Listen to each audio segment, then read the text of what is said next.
that exist against this Amendment 4.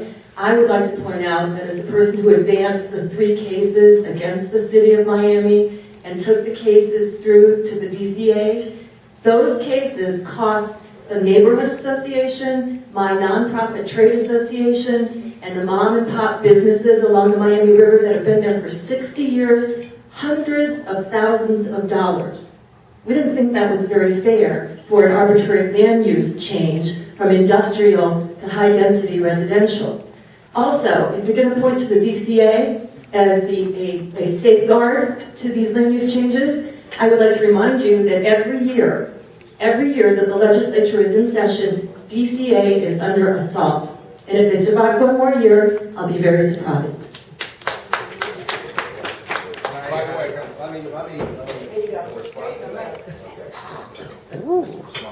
Look, I thought that the proposed amendments to the Miami River were wrong.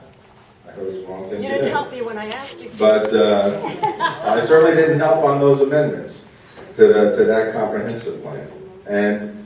But nevertheless, the question is, should that go to a vote citywide?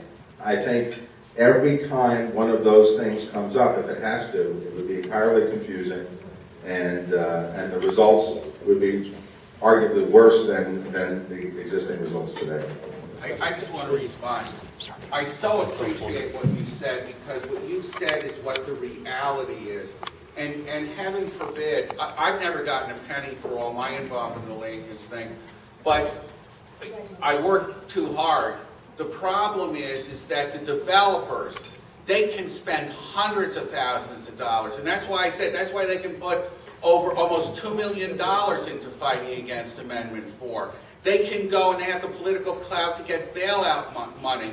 The average person, and you gave a perfect example of it, and I thank you for your effort, of where the person, can you imagine how powerless you feel when this is coming down on you with the force of government, and you're trying to fight these developers, and they're very, very high-priced attorneys, and they're very, very high-priced experts, and you're trying to do this by yourself, and you had to go up to the District Court of Appeal on this.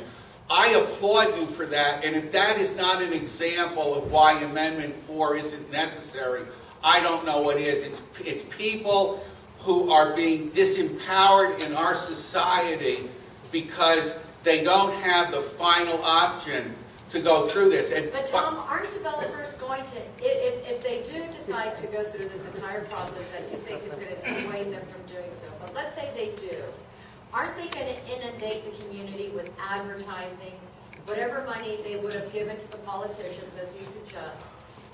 They're going to just give it and do it in advertising and inundate the community this way that? Here's what I feel is going to happen.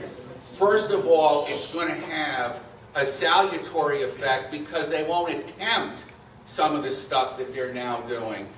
Secondly, they're going to know at the end of the road they're going to have to sell it to the community. And thirdly, I have, and I always will have, the greatest respect for the voters. Sometimes the voters don't make the right decision, but I respect the voters to make the decision, and they're the final stopgap. So when this is all gone through and all of these places have approved it, they'll have the final say, which is the way it should be. I just want to say good evening. My name is James Walden Jr. I represent the largest homeowner association in the north of Dade County, which is the incorporated Dade County. But I have a problem with the Carlisle Group, which is the largest contractors in the state of Florida. And what they did, they're supposed to build some homeowners, some condos. But I assume to tell them that why would you build a 79-unit complex on 119th Street when you have empty condos on 27th Avenue and 129th Street?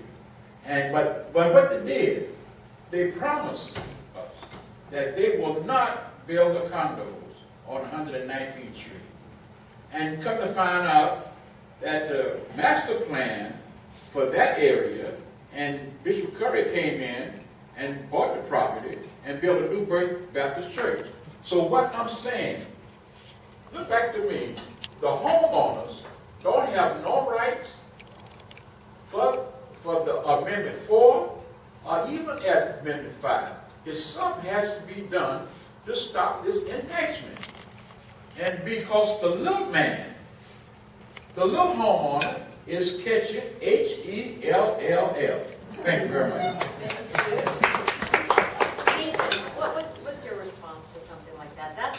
That's such a typical line, and there are just so many people who, and maybe this is the year, 2010 is an unusual year from a political perspective on many levels.